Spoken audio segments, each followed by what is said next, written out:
한리바소프트 강승희 대표 바로 모셔보겠습니다. 대표님 안녕하세요. 안녕하세요.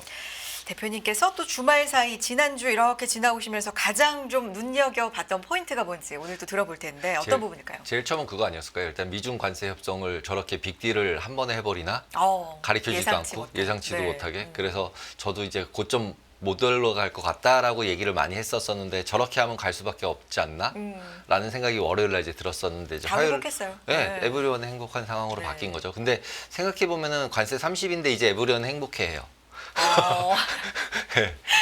30%도 네. 높은 그러니까 상황이고 그것마저도 이제 유예인데. 네, 유엔인데도 불구하고 우리가 행복하다고 생각하고 주가가 반등을 하는구나. 그러면은 결국 트럼프가 진짜 협상을 잘한 건가? 이런 생각이 들었었고, 그 다음에 이제 화요일 날 중동에 가서 막 딜을 막 찍으셨잖아요. 근데 사실 지난주 반등은 네. 뭐 미중 그런 것도 있고 이 중동에서의 네. 경제 성과 이게 상당히 또 컸어요. 그렇죠. 네. AI 주식이 뭐 고평가다 아니다. 중국에다가 매출이 있었는데 그 매출을 다 막았다. 이것 맞아요. 때문에 이제 더 이상 업사이드가 없다였는데 갑자기 중동에 가셔서 이제 모든 AI 관련 기업들, IT 관련 기업들이 같이 가서 딜을 다 따고 새로운 테슬라는 시장에. 새로운 시장까지는 아니었으나 저 정도는 아니었는데 굉장히 국가가 커진 밀어주는 거죠. 커진 거죠. 그다음에 막 테슬라는 가서 로봇 춤 추시고 네, 춤 옛날에 사람이 나와서 춤춘 거랑 비슷하더라고요.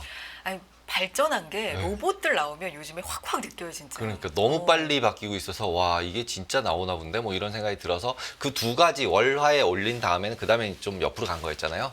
그러니까 옆으로 간 것들도 실제로는 경제 지표 자체가 굉장히 별로 안 좋은 거였던 것 그렇죠. 같은데도 불구하고 안 빠지더라고요. 그러니까 이거는 다시 AI가 다시 가나 이런 생각이 들었던 한 주였습니다. 네. 그래서 이번 주 좀 봐야 될 부분이 있다면 뭐가 있을까요? 아무래도 뭐 무디스 이런 것도 좀 뭐 눈여겨보셨어요? 무디스에서 네. 일단 신용등급을 갖다가 강등을 했죠. 낮췄는데 낮춘 상태가 되면서 결국은 이슈가 이번에 바뀐 게 예전에 S&P 바뀔 때처럼 폭락을 시킬 거냐. 2011년. 예, 2011년 이제 2023년 이제 피치 낮췄을 때 그래도 하루 이틀은 빠졌었으니까. 근데 대체적으로 이제 컨센서스는 다 봤다 이거죠. 내려가면 사면 돼. 이렇게 생각들을 하고 있다. 이번에 조정 받았을 때 올라온 거 봐. 만약에 내린다면 이번에도 사면 돼. 네. 라는 그 그런 학습 효과가 너무 큰 것 같아요. 그래서 네. 결과론적으로는 무디스의 영향으로 급락을 하면 사람들은 매수를 할 거라고 생각을 하고 있기 때문에 그렇게 하락폭이 크진 않지 않을까라는 생각이고 오히려 그걸 딱 봤을 때의 느낌은 S&P가 낮춘 게 등급을 낮춘 게 2011년이잖아요. 네. 2007년도에 서브프라임 사태가 생겼고 돈을 와장창 풀기를 그때 시작을 했고 그랬기 때문에 그거에 대해서 부정적이라고 얘기를 하고 S&P는 11년도에 낮췄고 그리고 뒷북으로 피치가 23년도에 낮췄고 그리고 그거에 대한 뒷북으로 25년도에 무디스가 네. 낮췄죠. 그러니까 이제 베센트가 뒷북이다. 라고 얘기를 하는 거고 그리고 베센트 장관이 어저께 인터뷰한 내용 중에서 그 부분 눈에 띄더라고요. 그러니까 이제는 그 돈 쓰는 거를 줄이는 건 포기했나 보다. 왜냐하면 얘기할 때 뭐라고 얘기하냐면 GDP 대비 부채 비율을 얘기하잖아요 항상. 네네. 근데 예전에는 부채를 줄이겠다 그랬잖아요. 지금 초기에 트럼프가 계속. 근데 어저께는 나와서 얘기가 GDP 성장 속도를 부채 성장 속도보다 부채 증가 속도보다 더 빠르게 가면 된다는 거예요. GDP 이제 분모가 더 빨리 올라가면 비율은 낮아지잖아요. 네. 그러니까 옛날엔 얘를 줄여서 비율을 낮추겠다 그랬었는데 빚이 느는 건 어쩔 수 없는데 네, 그래서 빚을 줄이겠다 그랬는데 빚 느는 건 이제 포기한 거야? 이런 느낌이 어제는 들더라고요. 그래서 밑에를 늘리겠다. 그 밑에를 늘리려면 이제 중동 가서 이제 매출을 일으키고 네. 회사들이 돈을 더 잘 벌고 이렇게 생산성 향상되고 이러면 GDP가 늘어날 거 아니에요. 네. 그러면은 위에 거는 이자율이 낮아지면서 비용 좀 줄어들고 그러면 지금 수준 맞춰놔도 비율은 좋아지는 거잖아. 이런 식의 얘기를 하더라고요. 그러니까 돈 쓰는 거를 미국도 이제는 줄이지 않을 건가? 그리고 돈을 또 안 쓰기 시작을 하면은 결국은 또 돈을 또 푸는 거잖아요. 유럽은 이미 푸기로 했고 중국도 이미 풀기로 했는데 미국은 그나마 안 푸는 거였는데 그래서 약간 전체적으로 봐서는 파지티브한 쪽으로 보는 게 맞아졌다라는 생각이 들긴 들어요. 물론 이제 되게 현재 레벨이 너무 급등해서 빨리 올라왔기 때문에 여기서 무슨 뭐 매수를 해야 되겠다 이런 생각은 전혀 들진 않는데 오히려 저는 현금 비중 되게 아직까지는 가지고 있는 게 맞는 것 같다라고 생각을 하는데 어쨌든 전체적인 트렌드에서 되게 약간은 이렇게 아래로 내려가는 트렌드였다고 치면 이제는 다시 그 내려갔다가 다시 이제 올라가는 트렌드 안으로 어디 이제 밴드를 찾으려고 노력을 할 것 같다. 그러면 이제 위아래로 이렇게 또 한 6개월 왔다 갔다 하고 나면서 이제 저점이 좀 높아지면은 이제 이제는 좀 이제 비중을 늘려도 되겠다 안전하게 이렇게 봐야 되는 시기인 것 같습니다. 네, 그 중동 얘기해 주셨는데 중국 중동 상호 투자가 활발하다는 2023년 11월 기사 네. 뭐 요걸 포인트로 갖고 오셔서 어떤 얘기를 해주실까 좀 궁금해서요. 아니, 뉴스를 찾다 보니까 네. 지금 중국이란 단어를 미국으로 바꾸면 똑같더라고요. 아, 23년도에. 미국과 중동 상호 투자 활발. 요게 네. 지금이라면 네, 지금이라면 2023년도에는 거기에 미국이란 단어 자리에 중국이 들어 있었다는 거죠. 그래서 뭐 무역도 늘어나고 있고 교육, 인프라, 그다음에 현지 통화로 결제도 확대하고 있고 이 통화 부분은 위안화, 페트로 위안 얘기 나오면서부터 달러 패권 얘기가 이제 그때부터 더 심하게 나왔던 시기니까 그러면서 이제 탄소 제로, 그다음에 경제 인프라 협력해서 구축하고 외교 안보, 그다음에 이란과의 관계 개선도 중국이 해준다라고 해가지고 그 이유가 뭐였냐면 이란의 원유의 45%를 중국이 수입을 해가고 있기 때문에 내가 얘기해가지고 너네들이 화해하게 해볼게 이런 식까지도 같이 하고 있어서 미국이 갑자기 그래서 이거 어떡하지라고 보고 있다. 중국과 중동의 밀접 관계를 모니터링하기 시작을 했다. 이렇게 나오고 있어요. 그랬는데 결국은 생각을 해보면 그 자리에 지금 현재 미국이 들어가서 다시 그다음에 네옴시티 같은 경우 할 때도 화웨이가 제 기억에 화웨이가 5G 깔다고 하면서 사우디에 있는 그 망을 다 한다고 했고 알리바바 클라우드가 들어가서 데이터 센터 짓는다고 했고 그 당시에는 데이터 센터라는 게 지금처럼 이렇게 AI 막 이렇게 유행을 할 건지 몰랐을 때잖아요. 벌써 3년 전, 2년 반 전이니까 네옴시티 나올 때는 뭐 AI가 들어갈 거라겠지만 이런 정도까지라고 생각은 안 했었으니까 그랬는데 결국은 지금 지나서 보면은 한 2년 동안 중국이 열심히 데이터 센터도 짓고 5G도 깔고 화웨이 서버를 다 썼을 거 아니에요. 이미. 그렇게 다 만들었는데 갑자기 이번에 트럼프가 가가지고 시스코 뭐 다 데려갔잖아요. 미국 기업들. 네, 미국 기업들, 서버 기업들, AI 기업들, 뭐 팔란티어 뭐 다 데려가가지고 그걸로 다 바꾸는 걸로 깔아버리고 전략적 동반자 협정이란 걸 맺었는데 그 전략적 동반자 협정도 23년도에도 중국이랑 맺었더라고요. 그러니까 똑같은 상황을 중동은 이제 중국을 미국으로 바꾸고 있구나라는 생각이 들어서 제가 이게 되게 중요한 역할일 것 같다. 그 다음에 어쨌든 석유 나는 부분들이 있고 그걸 가지고 투자를 하고 있고 그 상황에서 중국에다 투자했던 거를 미국으로 넘기면 미국에 있는 엔비디아 같은 입장에서도 보면은 중국에서 매출 떨어진 거를 지금 거의 한 60% 정도는 중동에서 다 이번에 딜된 게 다 이제 판매가 되면은 거의 60에서 70% 정도가 된 거래요. 중국에다 못 파는 만큼을. 중국이 13% 정도였는데 이번 게 한 6, 7% 정도가 되나 봐요. 그러니까 반 이상. 네. 예. 그러니까 그러면은 그다음에 계속 더 깔아야 될 테니까 어차피. 그러다 보면은 결국은 이제 그러니까 중국에서 미국 쪽으로 중동이 넘어왔구나. 손을 들어줬구나. 그러면서 국방 얘기도 하고 있고 그다음에 팔란티어도 결국 국방 때문에 자꾸 들어가잖아요. 팔란티어가. 그러다 보니까 이제 AI 관련해서는 패권적으로 전환이 되고 있구나. 이런 생각이 들었습니다. 근데 이번에 보면 그 뭐 공식 발표된 이 단위랄까요? 금액들을 보면 6천억 달러 사우디, 850조 원 우리 돈으로 하면 카타르가 1조 2천억 달러니까 1680조 원이고 이것들이 그러니까 왜 현실 가능성을 얘기하냐면 이게 다 그러니까 약속이잖아요. 네. 이게 이제 실제 계약하고는 또 차이가 있을 수 다르죠. 있으니까 네, 맞습니다. 이게 좀 그런 시장에 반영되는 게 조금 더 과장됐을 수 있다라는 얘기도 있어서요. 네, 맞습니다. 네. 그리고 이제 그 부분 한 가지랑 과장된 부분 한 가지랑 그 다음에 지금 저렇게 인프라 투자를 하는데 미국이 바꾸는데 그걸 이미 아까 사전에 말씀드린 것처럼 중국이 인프라를 깔았잖아요. 데이터 센터랑 통신망을 깔았잖아요. 2년 동안. 그러면은 지금 우리도 써보면 알지만 일단 바닥에 깔린 망을 막 바꾸기는 어렵잖아요.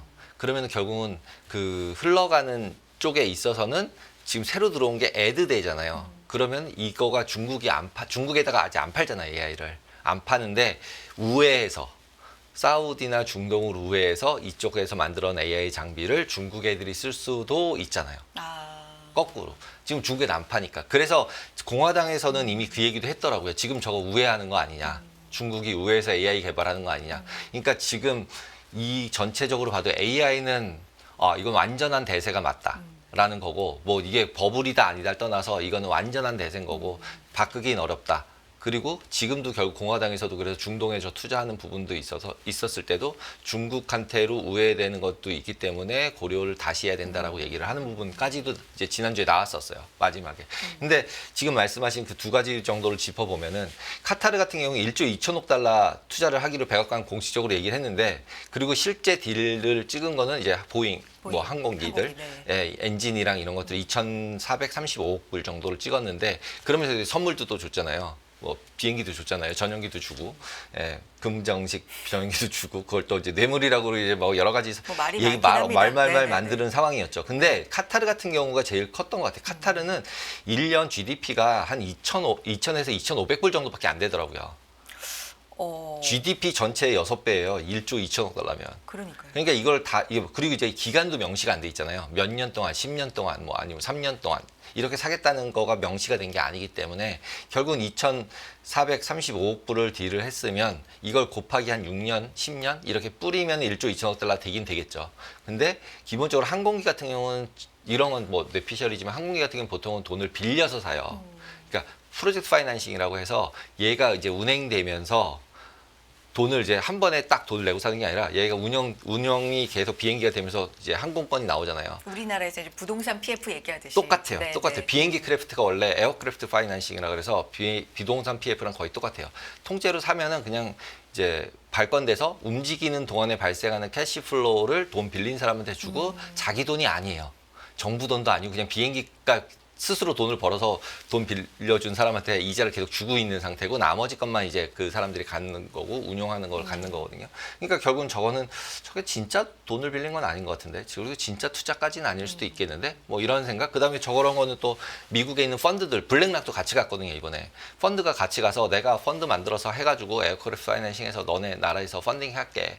그러면 이게 카타르가 산 건지 미국이 산 건지 뭐 알 수도 없고, 솔직히 제가 네거티브하게 봐서 그럴 수도 있는데 그럴 수도 있거든요. 그러면은 결국은 이 전체 그림에 있어서는 아직도 모르는 상태가 되게 많은데, 우리는 지금 AI라는 거에 지금 이제 갑자기 눈이 확 돌면서 중국에도 못 팔던 거를 이쪽에서 파니까 매출이 일어났고, 이렇기 때문에 AI 쪽의 매출액이 늘어나다 보니까 이번 주 같은 경우는 나스닥이 6% 이상이 맞습니다. 올랐어요. 그래서 네. 지수가 6%가 오른 거는 큰 것 같아요. 너무 큰 것 같아서. 주간으로. 네, 주간으로. 7% 가량? 네, 오른 6점 것 뭐 같아요. 후반대. 근데 선물은 약간 덜 오르긴 네. 했는데 어느 정도 6% 이상이었거든요. 그러니까 경제 지표들이 나빠도 버티고, 뭐 무디스 강등해도 버티고, 뭐 이런 상황인 거죠. 그래서 그런 거를 보면은 결국은 지금 우리가 관세에 집중을 하고 있지만 결국 기업의 실적이 좋아야 주가는 올라가는 거잖아요. 근데 기업의 실적이 잘 올라갈 거라고 생각을 좀 안 했었던 경향이 있죠. 테슬라도 마찬가지로 실적 안 나오고 있고 자동차 안 팔리니까. 그랬는데 이제 로보택시랑 이제 옵티머스 이제 춤추는 거 보고 사람들이 또 열광해서 계속 사서 중동에서도 성과 네. 있고, 그다음에 뭐 이렇게 되니까 그 로보택시도 중동에서 하겠다고 하더라고요. 네. 그러니까 이제 그런 부분들이 섞이니까 이제 기대감으로 다 오르면서 6% 이상이 올랐던 거죠. 근데 거기에서도 그럼 보면은 지금이 이렇게 움직인 드라이버가 관세였어? 라고 얘기를 해보면 관세가 아니라 오히려 AI일 수도 있겠는데? 라는 생각이 들어서 중동 플러스 AI 상태가 중요하다라고 생각이 들고, 그 얘기는 결국은 헤게모니 자체가 과거에는 석유 헤게모니였잖아요. 석유가 자동차도 움직여야 되고 공장도 움직이고 모든 물건을 만들 때 석유가 다 들어가니까, 그래서 석유 가격이 올라가면 인플레가 무조건 생기는 거고, 석유 가격이 빠지면 디스인플레이션인 거고, 그래서 지금 트럼프는 석유 가격을 무조건 낮게 하겠다. 네. 거기다 석유 같은 경우도 지금 말이 좀 벗어나지만 사우디가 석유 증산을 하겠다고 그러고 있잖아요. 아니 지금 계속 값 안 오른다고 난리 치고 있으면서 증산을 하겠다는 거죠. 그러니까 이게 치킨 게임을 하는 건지 아니면은 그냥 다 팔아가지고 현금을 빨리 땡기려고 하는 건지, 그런 뭐 내막까지는 정확하게 모르겠지만 어쨌든 공급이 어느 정도는 계속적으로 나오고 있다.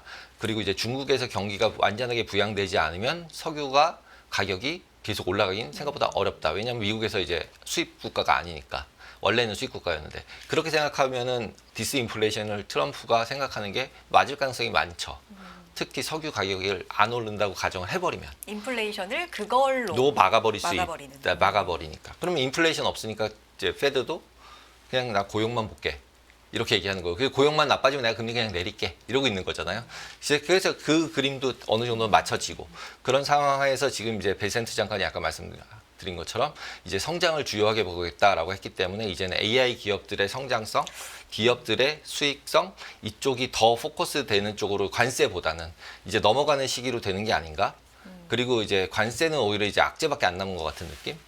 왜냐하면 중국이랑은 이제 제일 베스트를 받고 그 다음에는 이제 뭐 우리나라 포함, 일본, 유럽 다 이제 버티기 들어가고 있잖아요. 야 버티면 이제 저렇게 된다. 중국처럼 버티면 되는 거네. 이러니까 이제 어제도 또 트럼프 나와서 그냥 니네 자꾸 이래가지고 안 되겠어. 그냥 내가 통보할 거야. 이러고 합의 없이 그냥 서한을 보낼 수 있다. 보낼 수 있다. 이렇게 해버렸잖아요.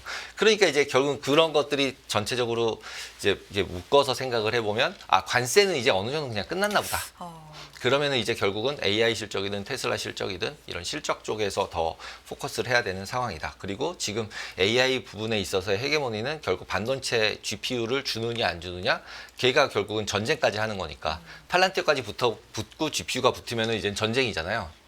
항공모함이나 마찬가지인 것 같아요. 그러니까 이제 그런 부분들이 되게 이슈화될 가능성도 크고 그러다 보니까 이제 국가안보, 경제 정책, 그 사회적 거버넌스라는 얘기 안에는 여러 가지가 포함되어 있지만 예를 들면 AI가 자꾸 이제 우리가 쓰고 그 다음에 그걸로 광고를 하고 그 다음에 그걸로 여론도 만들 수 있고 모든 걸 다 할 수 있는 느낌이거든요 지금. 그래서 결국은 이 AI에 대한 모델 부분을 메이드 인 차이나를 쓸 건지 메이드 인 USA를 쓸 건지 우리는 또 결정해야 되는 상황이 생긴 거죠. 그 다음에 지금 중동에서 기존에 중국이랑 할 때 나왔던 얘기 뭐였냐면 소버린 AI로 자기네가 AI 모델을 만든다 그랬었어요. 그래서 네이버도 가고 제 기억에 그랬었어요. 근데 이제 포기 선언을 했어요. 나 이제 소버린 AI로 베이징 모델을 안 만들 거야.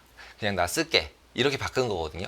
그러면은 결국은 기존에 있는 그 오픈 AI 거를 쓰든 구글 거를 제미나이를 쓰는 거에 맞춰 놓고 그거를 활용하는 게 지금 이제 더 중요해지고 있거든요. 어느 모델이 더 점수가 좋아요라는 개념보다는 벌써 이번 주에도 그 AI 코딩 에이전트들이 굉장히 이제 확 올라왔어요. 지금 커서라는 회사가 뭐 4명이 5명이 만든 회사가 몇십 조짜리 회사가 됐어요.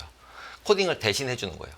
기존에는 이렇게 이쪽 GPT를 띄워놓고 코딩을 붙이고 그걸 수정하게 한 다음에 그걸 다시 뭐 그 코딩 짜는 데다 다시 넣고 그래서 왔다 갔다 하면서 해줬는데 그 커서라는 애는 그냥 한 군데서 그 코드 돌리는 거지 자기가 다 해준대요. 저도 이제 코딩하는 사람이 아니어서 정확히는 모르겠는데 그래서 그 커서라는 데가 엄청 이제 커졌어요. 근데 커서? 이제 네, 커서. 네. 그랬는데 그 커서가 뒤에서 쓰고 있는 게 클로드 엔트로픽 쓰는 모델이 밑에서 돌고 있어요. 그랬는데 이제 이게 너무 커지니까 오픈 AI도 윈서프라는 회사를 샀어야 해. 이런 거 하는 회사를 샀어요. 자기네가 안 만들고. 사서 붙여서 토요일 날 발표를 했어요. 네. 우리도 그런 거 있어.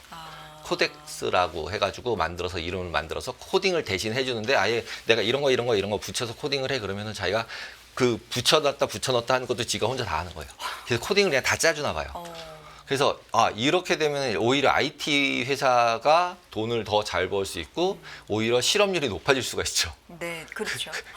코딩하는 사람들이 별 필요 없어지는 상황이 되는 거죠. 그리고 오히려 코딩을 하는 사람들을 고용해서 PM을 했던 사람들은 진짜 부자가 될 것 같아요. 이제는 직원을 안 뽑고 걔한테 시키면 걔가 짜니까 만들어진 거에 대한 모든 수익을 내가 가질 수 있잖아요. 그래서 코딩을 잘하려면은 코딩을 잘한다는 개념보다는 이제는 프로젝트를 잘 만들어서 그 프로젝트를 어떻게 이제 배분을 해줘서 합쳐져서 프로덕이 나오는 거니까. 그래서 프로덕을 만드는 게 진짜 사람이 할 일인가 보다.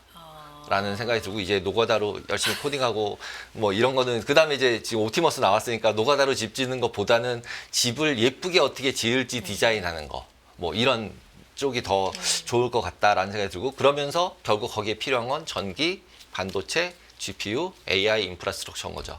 그건 뭐 큰 그림은 변함이 없네요. 변함이 아예 없는 거죠. 그러면은 결국은 지금 글로 간다고 치면은 그걸 이제 중동 거를 중국이 하고 있었는데 네. 미국이 다 가져온 거죠.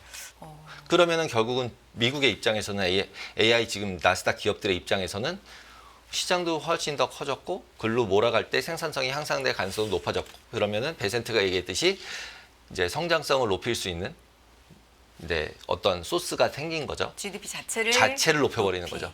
그러면 이제 부채도 계속 그냥 가자, 어쩔 수 없다, 포기. 유지가 되거나 더 늘 수밖에 없는데 GDP를 늘리면서 속도를 좀 낮추는. GDP 대비 비율. 우리가 이제 맨날 얘기할 때 GDP 대비 부채 비율 얘기하니까 GDP 대비 부채 비율에서 GDP를 높이게. 그러고서 그냥 GDP 대비 부채 비율을 내가 낮추면 되는 거 아니야. 이런 식으로 약간 돌아간 거 아닌가? 그래서 그냥 이번 주에서 그 두 가지 중국에 대한 관세를 유예한 부분, 그 다음에 중동에서 투자를 받은 부분 두 개를 보면서는 중국이 열심히 2년, 3년 투자를 했어도 한 방에 그냥 버리고 미국으로 돌아가는구나. 그리고 거기에서의 핵심은 AI고 전기고 석유 대신에 석유도 원래는 전기 만드는 데 쓰는 거잖아요. 그러니까 전기를 만들어서 그 전기로 이제 AI 모델을 돌리고 AI 모델 돌린 걸로 모든 산업의 생산성을 높인다면 실질적으로는 지금 뭐 미국이 원하는 그림으로 가는 건데, 그렇게 됐을 때는 이제 석유 헤게모니가 아니라 결국은 에너지인데 에너지를 만드는 데 필요한 AI를 이제 운영하려면 이제 전기가 필요하니까. 네. 전기 없으면 끝이잖아요. 그냥 솔직히 전기 나가면 불 나가면 끝이잖아요. 네. AI는. 그러니까 이제 뭐 ESS든 뭐든 그래서 그쪽 분야는 계속적으로 성장할 가능성이 있을 수 있겠다. 그리고 미중 패권 전쟁의 일부였겠구나. 중동도. 전리품이 이제 이긴 사람이 중국이 자기네가 이긴다고 생각을 했었을 텐데 미국이 들어가서 미국이 다시 가져간 거죠. 그래서 이 패권 전쟁 안에 있다. 관세도 그냥 미중 패권 전쟁 안에 있고, 그 다음에 중동에서 싸우는 저런 것들도 미중 패권 전쟁 안에 있고, 이렇게 보는 게 맞지 않나. 그래서 그렇게 됐을 때 수익이 어느 회사가 잘 날지를 봐서 투자를 다시 해야 되겠다. 원래 현금 비중을 너무 높여놨는데 뭐 이런 생각이 들었습니다.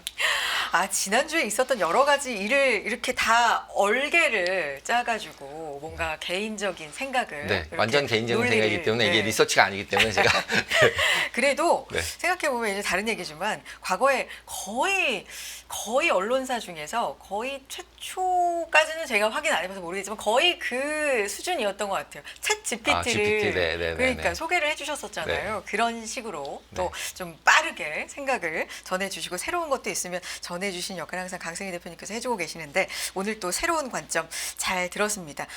중동이 중국과 미국의 그 움직임을 보면 확실히 좀 중요한 시장으로 부상이 몇 년 사이 된 건 맞는 것 같네요. 네, 그렇습니다. 그런 부분에 대한 생각도 좀 다시 한번 해보겠고요. 여기까지 오늘 듣도록 하겠습니다. 테이블소프트 강승희 대표 함께했습니다. 고맙습니다. 감사합니다. 매일 돈을 쓰는데 그 가치는 누가 정할까요? 정답은 슈퍼달러 슈퍼리치에 있습니다. 복잡한 공식은 빼고 투자 타이밍을 잡는 환율의 핵심만 담았습니다. 빠르게 변화하는 금융시장, 그 중심엔 언제나 환율이 있습니다. 오늘부터 환율과 썸 타볼까요?